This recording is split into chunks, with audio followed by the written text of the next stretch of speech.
যে গাজীপুরের একটা প্রখ্যাত গার্মেন্টস ফ্যাক্টরি নাম হলো ইন্টারস্টপ অ্যাপারেলস লিমিটেড। এর প্রায় 5টা ইউনিট আছে এবং প্রায় 20,000 কর্মচারী এখানে চাকরি করে। এদেরই একটা ফ্যাক্টরি যেটা গাজীপুরের কালিয়াকৈরে অবস্থিত, কালিয়াকৈর থানাধীনে অবস্থিত। এখানে তাদের একটা ডিজাইন স্টুডিও আছে। এই ডিজাইন স্টুডিওটা মূলত কম্পিউটারাইজড। এখান থেকে এই যে আপনারা দেখতেছেন এই মালামালগুলো চুরি হয়েছে, চুরি হওয়ার পরে এবং চুরি হওয়ার সাথে সাথে তাদেরকে আবার একটা থ্রেট ইমেইল করছে।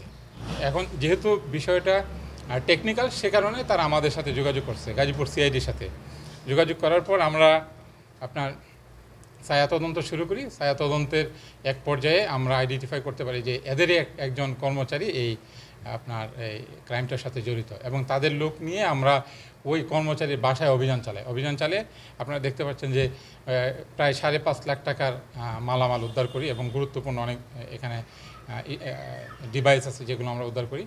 এবং তদন্তের এক পর্যায়ে দেখি যে তার কাছে 6টা ক্রেডিট কার্ড আছে, এবং জিজ্ঞাসাবাদে আমরা আরও ইনভেস্টিগেশন করে দেখলাম যে সে মূলত এই ক্রেডিট কার্ড জালিয়াতির সাথে জড়িত। ডেবিট কার্ড, ক্রেডিট কার্ড এবং নগদ, তারপরে বিকাশ যে হ্যাক হয়, বিভিন্ন আপনার ফেক ওটিপি দিয়ে টাকা নিয়ে যায় মানুষের কাছ থেকে, এই ধরনের ক্রাইমের সাথেও সে জড়িত।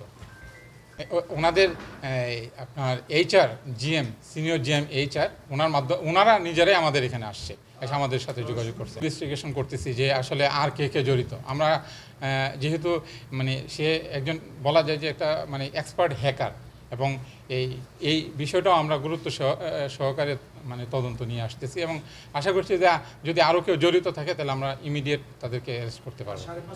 অভিযান চালানোর পরে ওই ফ্যাক্টরির যে মালামাল, এই মালামালের বাইরে আরও কিছু মালামাল আমরা পাইছি। হয়তো সে অন্যান্য জায়গা থেকে ওইগুলো নিয়ে আসতে পারে।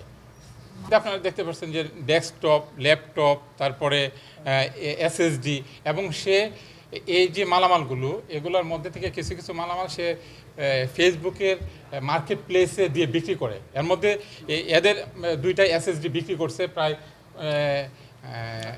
38,000 টাকায় সে এটা বিক্রি করছে। এই 38,000 টাকা থেকে 22,000 টাকা আমরা উদ্ধার করতে সমর্থ হয়েছি। না, এটাই আমি বলতে চাচ্ছিলাম যে এই ক্রেডিট কার্ডগুলো কিন্তু ওর না, এটা কিন্তু ভিন্ন ভিন্ন ব্যাংকের এবং বিভিন্ন ব্যক্তির ক্রেডিট কার্ড তার কাছে পাওয়া গেছে। সে ওই ফ্যাক্টরিতে চাকরি করে, এবং তার এই চাকরির মানে পিছনে তার এই যে বিষয়গুলো, এটা কিন্তু সে ফ্যাক্টরির লোকজন কিন্তু তারা জানে না যে সে এই ধরনের কাজের সাথে জড়িত। এবং আরও একটা মজার বিষয় হলো, যখন সে ঘটনা ঘটায়, এই ঘটনায় তাদের যে এই ফ্যাক্টরির যে সিসি ক্যামেরা, এই ক্যামেরাটা সে এমনভাবে সেট করছে যে এটা কোনো ধরনের রেকর্ড হবে না। মানে সিসি ক্যামেরা চলতে থাকবে কিন্তু কোনো ধরনের রেকর্ড ওই ক্যামেরায় পাওয়া যায় না।